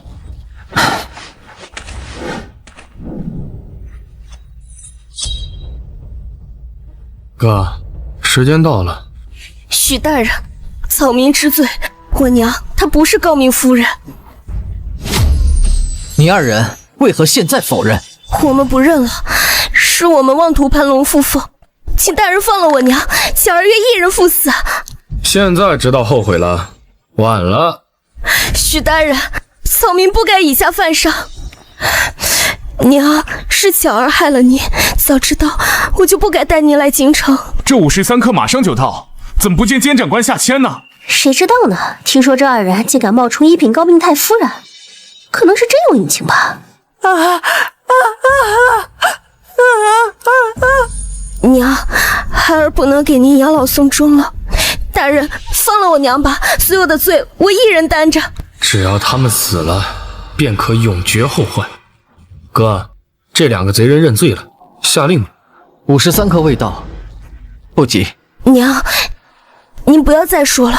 当年若不是您在西安河边救起了我，小儿哪来的今日？活了这么多年，小儿也活够了。新安江，那不正是家门口那条河吗？二虎，你还记得家门口那条河吗？是不是就是他们说的那条？什么河呀，哥？他们就是在卖惨，都在最后时刻了，还企图你心软。都要被砍头了，这人之将死，其言也真呐。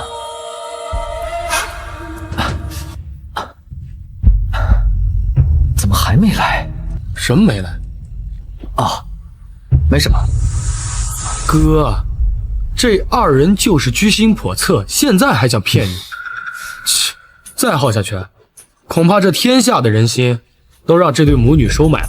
再急也不急这一时半刻，待时间走正，再斩也不迟。禀大人，府里传来消息，太夫人病了。什么？这无缘无故怎么会病了呢？因是母亲知晓你亲自监斩，恐刑场煞气伤身，母亲不愿进房，在房外守着，风吹日晒，大抵是中暑了。哥，母亲身体本来就弱，再耗下去，恐怕吃不消。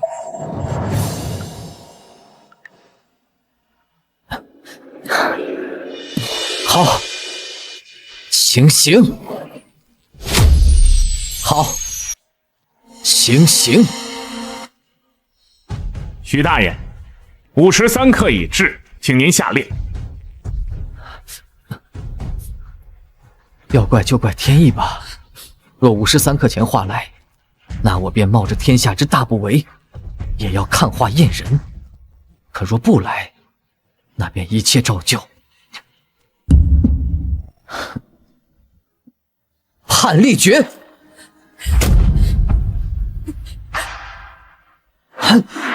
画出来了，徐大人，画出来了，画出来了！许大人已经下令了，快斩了他们！斩令决！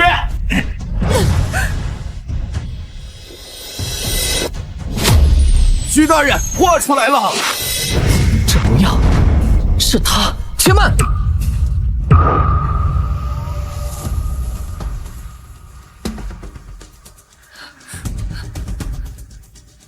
这是什么？孙师傅，你没有画错吧？不可能，画人画骨相最难出错。这画中之人就是你要处死之人。老东西，休得胡言！这老女人与我哥的血根本不相容，我娘与我哥滴血认亲，怎么会出错？不可能，这其中必定有蹊跷。滴血认亲是在太子见证下完成的，你这是在质疑太子，还是皇上？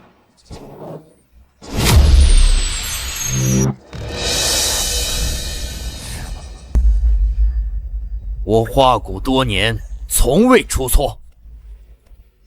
我看你就是被这2个死刑犯买通了，成了他们的徒。我乃陛下赐笔的宫廷画师，谁能收买我？谁又能收买得了我？我与你无因无故，无怨无仇，只是受他人之托画出骨相而已。哥，就连你也信这种无稽之谈吗？啊，滴血认亲还不够吗？还要弄这些什么画骨的什么鬼扯玩意儿？这多伤了娘的心啊！水有问题，水里有清油。当初只与这老妇人验了一次血，再验一次便知。本官再给你们一次机会，再滴血验亲一次。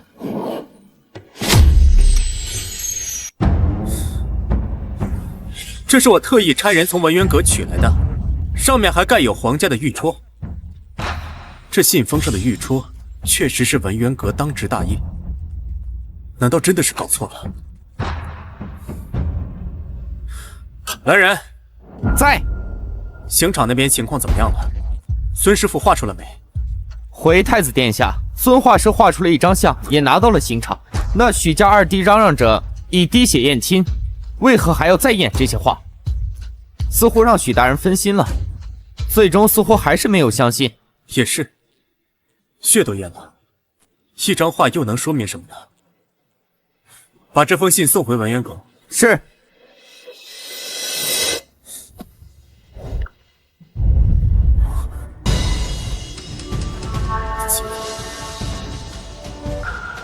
不对，这不是当年的信。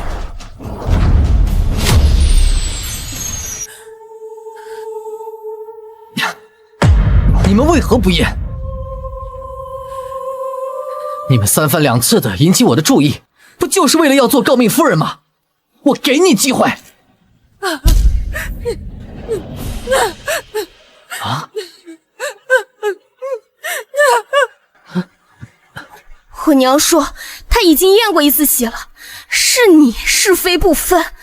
既然不信，那你杀了我们吧！哼！本官可以再给你们一次机会证明。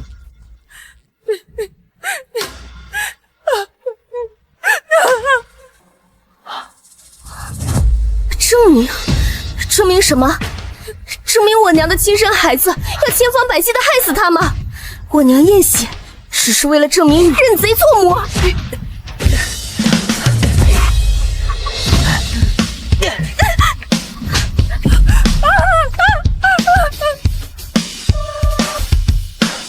哥，莫要着了他们的苦肉计啊！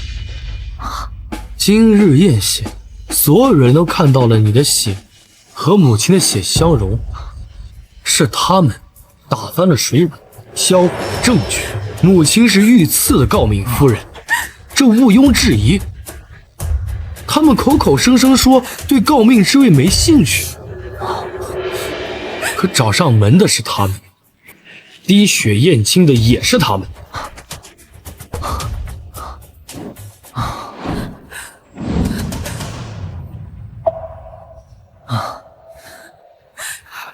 哥，时辰已到，再不行刑，可是违抗圣旨。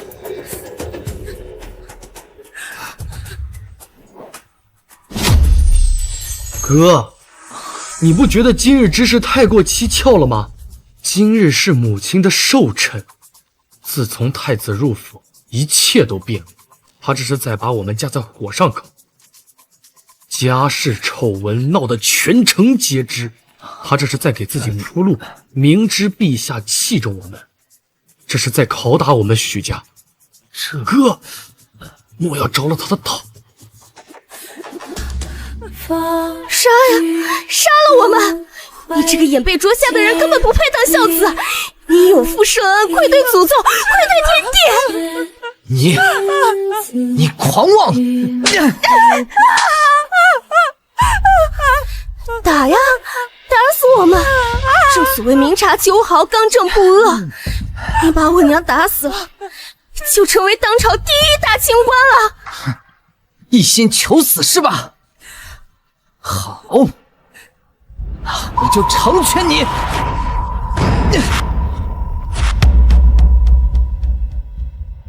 即刻行刑！别为我弹啊，岁月丢失的年华，回忆多少我为你唱过的歌。刀下留人！我乃当朝太子，太子殿下，你这是何意？本宫还要问你，既然孙画师带来了画，你为何还要问斩？你的意思是，就凭一张无凭无据的画，就要臣抛去供养了20年的母亲，转身认这个瞎子为母吗？什么意思？难道是太子逼着许大人认母？唉，一朝天子一朝臣呢，我看是太子殿下在立威，谁让许大人是陛下的亲宠？太子殿下，这是臣的家事，你当真要管？大风吹倒梧桐树，自有旁人论长短。今日本宫若是不管，愧对于天地良心。刀收的利索，本宫要赏你。谢太子殿下。太子殿下，今日之事，臣必将如实禀报，还请陛下把胜断。你不报，本宫也要报。你哥，就这么任由太子带走他们？这二人信口雌黄，还不知会怎么诋毁你和娘啊！他可是太子啊！哥，若我和娘真做了对不起你的事儿，你会原谅我们吗？乱说什么呢？你虽不是娘亲生的，可是这20年，你与我一直陪在娘的身边，能做出什么对不起我的事？你就不要再胡思乱想了。可能是今日之事扰了我的心绪。无论如何，在我心中，你和娘都是我最亲的人。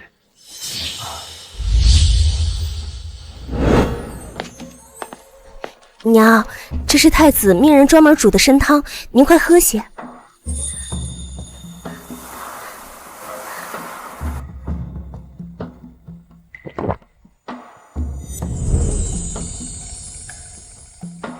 你们好些了吗？巧儿和干娘谢太子殿下救命之恩。不必多礼，巧儿姑娘，快扶起你娘。若是好些了，就烦请巧儿姑娘将当年之事一一说清。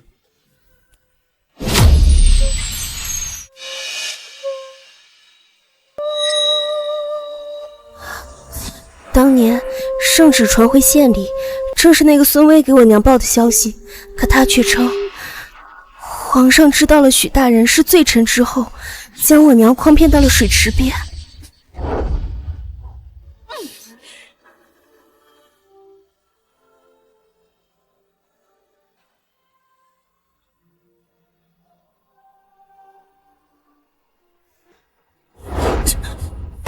这世上怎么会有如此狼心狗肺的母子？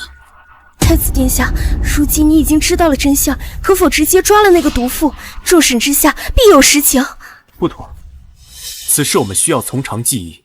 许大人深受父皇器重，其胞弟又暗自与朝中各方势力交好，这没有正当理由扣押一品诰命夫人，恐怕朝中又是一番动荡。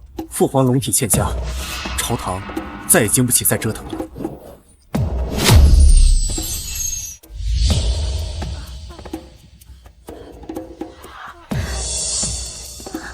巧儿姑娘，你娘说了什么？你为何不愿说出？太子殿下，我娘也是受了惊，您千万别生气。但说无妨。我娘问，您为什么要帮我们？莫不是有什么其他的心思？她不愿成为你们竞争的把柄。不愧是当为诰命夫人之人，明事理，知得失。不过老夫人，您放心，本宫保你们不是为了扳倒谁。本宫做事只为本心二字，正如你对许大人说的那惊世四言，为天地立心，本宫也是为了天下人谋也。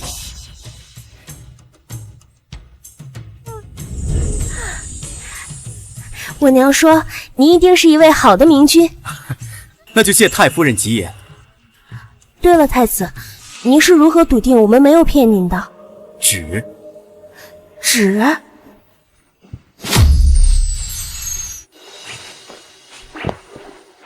这是大娘当年写给许大人，20年前由大内封存，盖有文渊阁御戳的那封信。这信纸乃是大前最有名的压花纸，迎着光看时，能看到纸上精美的暗红图案。那这能说明什么呢？压花纸是由纯德纸张于元贞23年生产的，又怎么会出现在元贞15年的书信中呢？娘，您听到了吗？果然是那个毒妇，她心思缜密，买通了人，偷出了信，又背熟了信，模仿了笔迹。幸亏遇到了殿下，否则我们都不知道该如何自证清白了。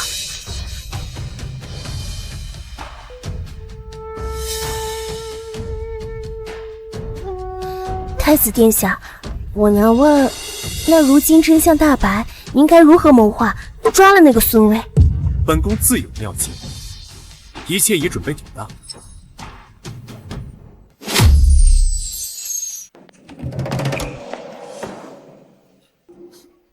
这岸上的信纸是怎么回事？大人，这是傍晚太子派人送来的。送来的人还说，这是大人家乡造的牙花纸，让您好好欣赏一番。太子，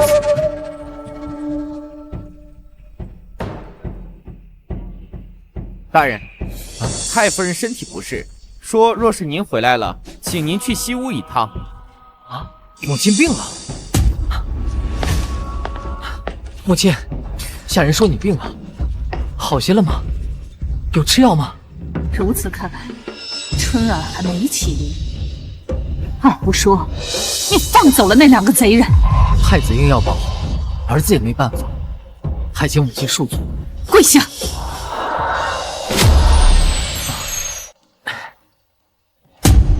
孩儿不孝，今日受人蛊惑，让母亲见了血。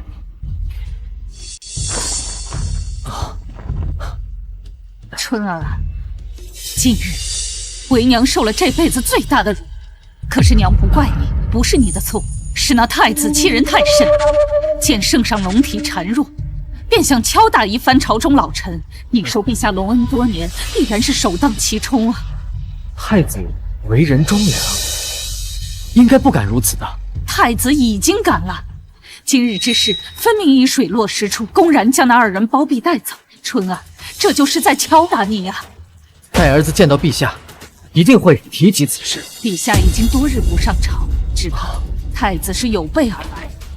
娘，这些不是我们做臣民可以议的，还请母亲切莫因此而怨忌太子。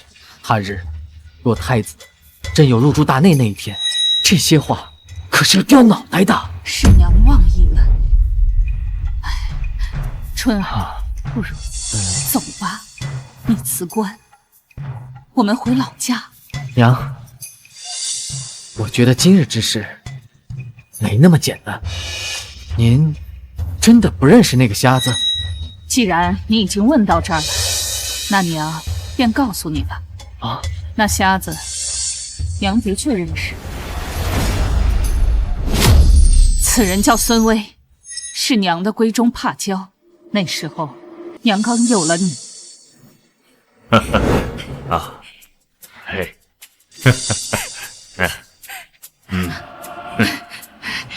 贱人！你这个贱人，竟然敢勾引我家官人！那时候年轻气盛，娘不慎伤了他的喉咙，我以为他自知理亏，不会再出现。可怎知这么多年他一直怀恨在心，突然上京污蔑娘的诰命之位，必然是蓄谋已久了。竟是如此，娘当初就应该杀了他。娘恐怕是不是你同朝为官，惹了那位大人，故而被政敌利用了？儿子在朝，为官谨慎，谨言慎行，没有得罪过谁呀？难道是太子？若是太子，那可就真麻烦了。春儿，听娘一句劝，明哲保身，我们辞官回乡吧。辞官？娘，您言重了。太子仁厚，这其中定有什么误会，解释清楚便好啊。哥，娘，太子来信了。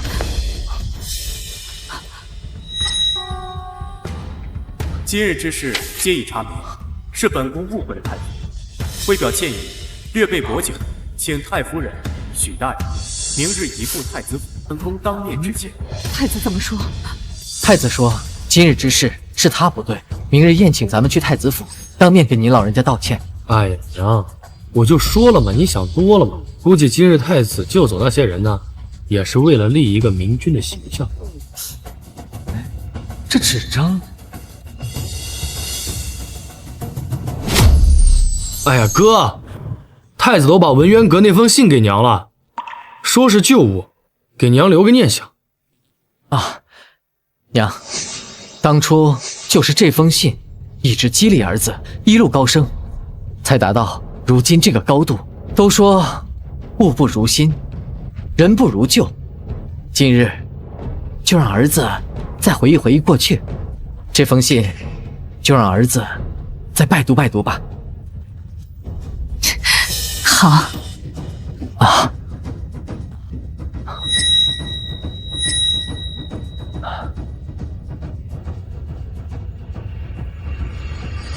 这3份用了同一种纸张，太子殿下，你究竟是何意？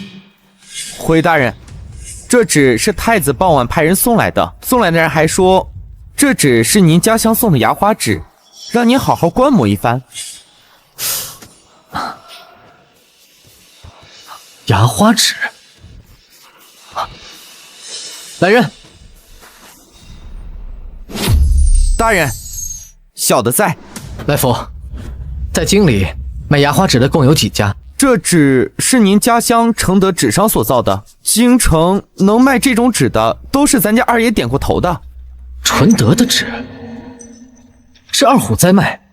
对，这纸虽比不上雪花纸名贵，可咱二爷也是放出过话，说，凡是跟徐府有公务往来的，都得用牙花纸。胡闹！这个事情怎么不跟我说呢？许大人，您就别为难小的了。唉，这门营生已经经营多久了？回大人，是元贞23年。如今已是元贞43年，这苟且的营生已经经营了20年了。滚出去！是。不对，这是元贞23年的纸。元贞23年。许大人，这封信是我干娘写于元贞15年。那年许大人要参加科举考试，写信给我干娘，我干娘砸锅卖铁凑齐了15两，与这封信一同寄予您。不错，正是元贞15年。元贞23年的牙花纸，怎么会出现元贞15年的信中？我母亲乃诰命夫人，受贞节牌坊，我乃当朝驸马，母亲一统一品太夫人。按大前律，假冒皇亲国戚，口头诈称杖100，流放3000，伪造印信，判斩立决。今日以此实鞭，正人心而静服言。不要！来人，将这狼心狗肺的母女给我抓起来，就地正法。太子请简到。许春，待他日真相大白之时，我干娘的心恐怕已经死了。太子，今日你是要给我一个真相大白吗？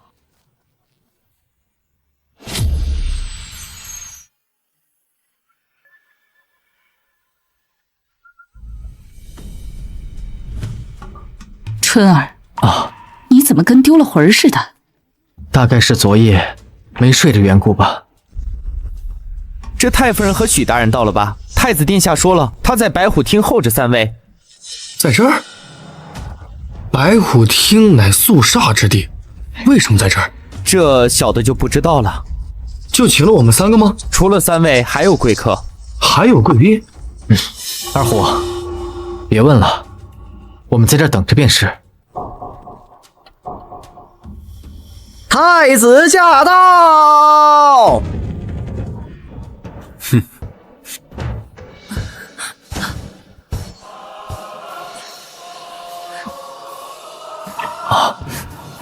民妇孙威，你可知罪？今日，本宫要重审元贞23年一品诰命身份之谜，你们为何不跪？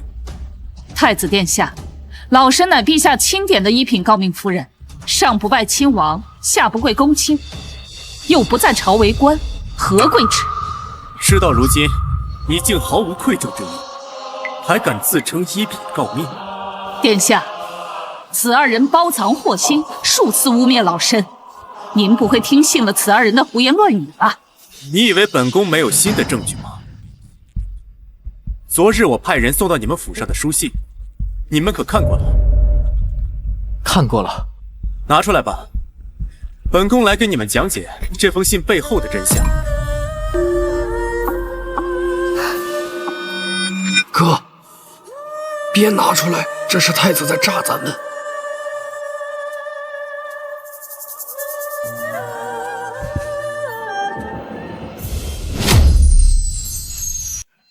这封信，太子殿下不是验过了吗？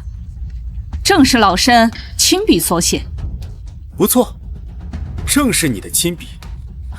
那你更要解释解释，为什么23年前才生产出来的压花纸会出现在你们40年前的家书中？此信存于文渊阁之中，定是礼部看管不力，弄丢了原件，为免罚，便造假顶替了一份。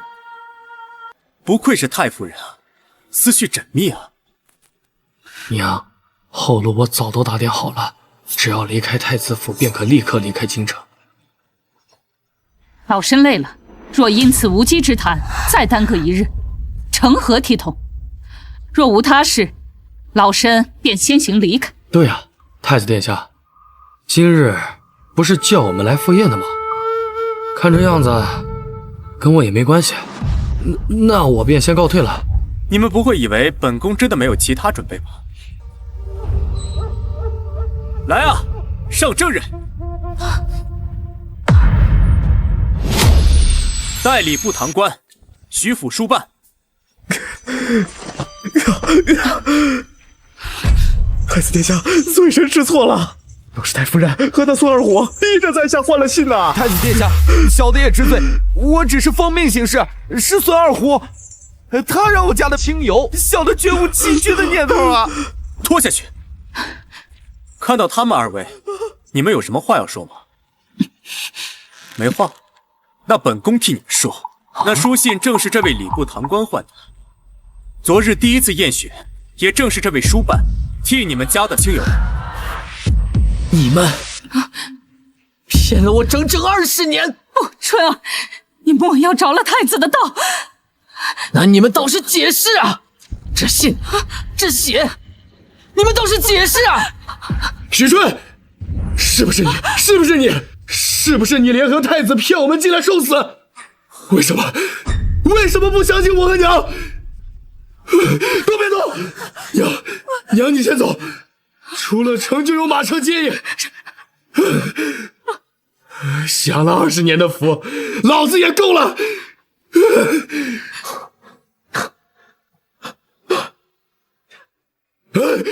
都别动！娘，孩儿愧对你的养育之恩，这20年是孩儿不孝啊！我该死，我不配活着！别动！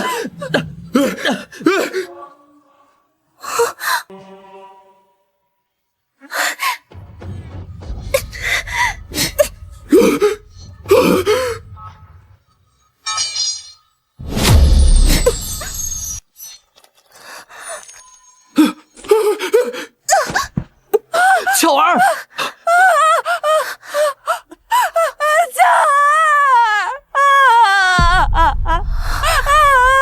殿下，谢谢您替我娘伸冤。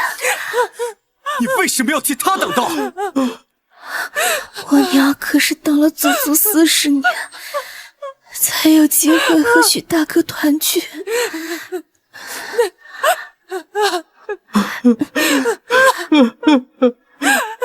娘。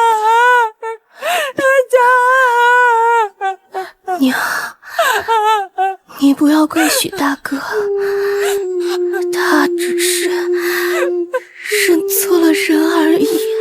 巧儿，巧儿姑娘，巧儿姑娘，我的孩子！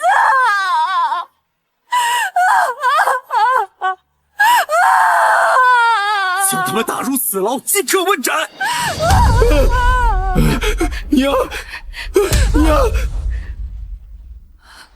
巧儿姑娘，娘说她是在河边捡到你的，便把你安眠在河边。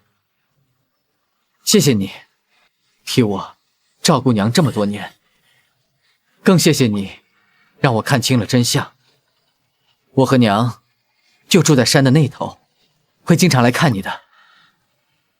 没错，我已经辞官了。我已经错过娘前40年。你放心，往后余生，我会一直陪在娘的身边。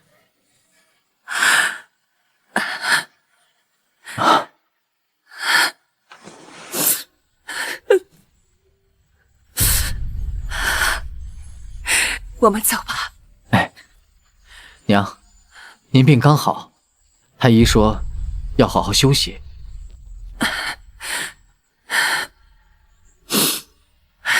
春儿，我怎么觉得你越来越像巧儿了？娘，走，回家吧。